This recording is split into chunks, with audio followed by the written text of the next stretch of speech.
This is Daniel Burnett with TrainLikeARanger.com. I'm going to go over the dynamic warm-up movement, the Spiderman Crawl. So the way, I've seen it done a couple different ways, but the way that I like to preach it is I like to start from a plank position. And I'm going to take a step forward with one arm, and I'm going to take a step forward with the opposite leg. So what that means is this arm's going to go forward, this leg's going to step forward.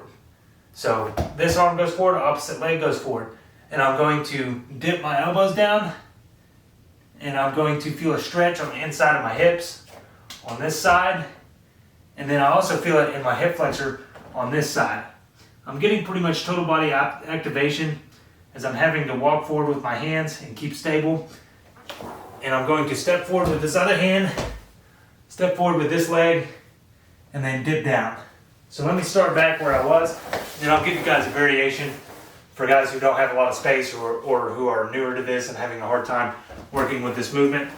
So again, starting from a push-up position, step forward with one arm, opposite leg. And I'm going to step forward like this in a crawling motion. Now I'm kind of going off screen. So that's the Spiderman Crawl. Now here's the modification.